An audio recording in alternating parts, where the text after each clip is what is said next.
All right, this is Unit 1, Lesson 3 for Precalculus 12. The unit is called Functions. The lesson is called Evaluating Functions with Function Notation. So in this lesson, we're going to learn how to evaluate a function using function notation. We're going to work on our understanding of x as being the set of all inputs that make up the domain. And we're going to work on our understanding of f of x representing the set of all outputs that make up the range. So formal definition of f of x. This is notation. We commonly say f of x. X represents all the numerical values in the domain, or that make up the set we call the domain. F of x represents all the output values. You could think of those as the y values. And this represents all the output values that make up the range. Let's look at some examples. So f of x equals 5x times or minus 3. G of x equals 3x squared minus 2x plus 5. If evaluate f of 3, f tells us that we're going to take this input of 3 and plug it into this equation right here, 5 times 3 minus 3. And we calculate that to yield a value of 12. Similarly, if we take an input of 3, but we put it into the function g, we're going to calculate g of 3. So 3 times x squared becomes 3 squared. So 3 times 3 squared minus 2 times 3 plus 5. And we calculate that should equal 26. And now if we keep working these out, g of 1, we put input 1 for x and g of x. We'll find that g of 1 is going to calculate to 6. And when we calculate these, don't forget your order of operations. We do exponents first, then we multiply, and then we subtract left to right. We'll do addition and subtraction. So we'll subtract the second term and then add 5.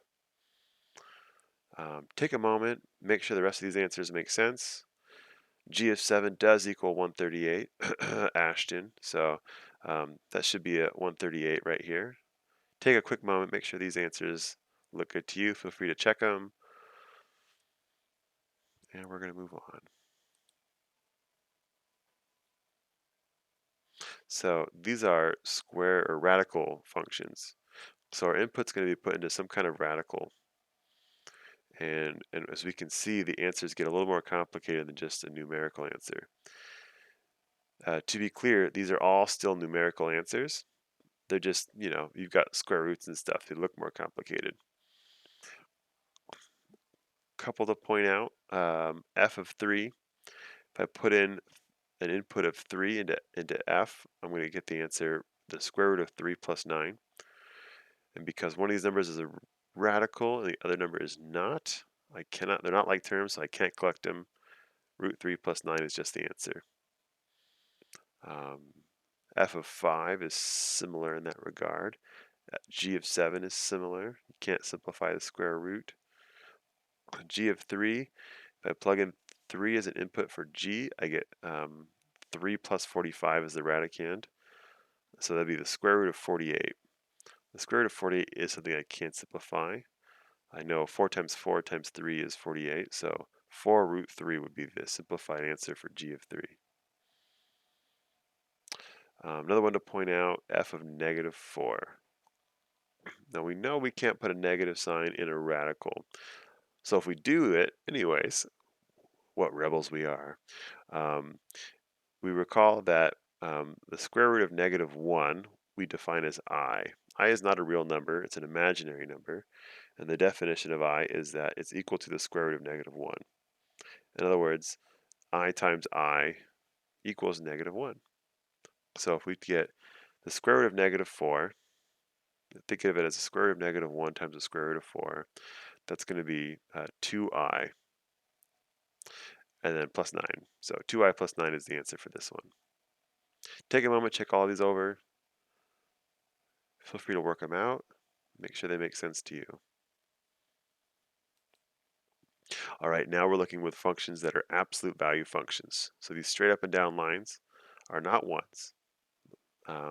Together they make the absolute value. So this reads f of x equals the absolute value of x plus 11. G of x is equal to the absolute value of x minus 5. Notice in this case the minus 5 is outside the absolute value, and f of x, the plus 11, is inside the absolute value. And if you recall the definition of absolute value, it is the distance between that value and 0, which really just means that if it's a negative number inside the absolute value, we just get rid of the negative sign. So let's try this out. F of 3 means we're taking 3 as an input for f. It gets the absolute value of 3 plus 11, and 3 plus 11 is 14, so the absolute value of 14 is just 14. 14 is 14 away from 0, in other words. G of negative 1 means we're taking negative 1 as an input for g. It's going to be the absolute value of 1 minus 5. And the absolute value of negative 1 is positive 1, because negative 1 is 1 away from 0. The absolute value of negative 1 minus 5 is going to be equal to 1 minus 5, which is negative 4. So feel free to take a moment, check all these answers, make sure they make sense to you. Feel free to work them out if you need to. All right, takeaway. So now we know how to speak function, and now we know how to use function notation to evaluate functions. So unlike before where we kind of estimate from a graph, the function notation gives us a precise answer or a precise output value.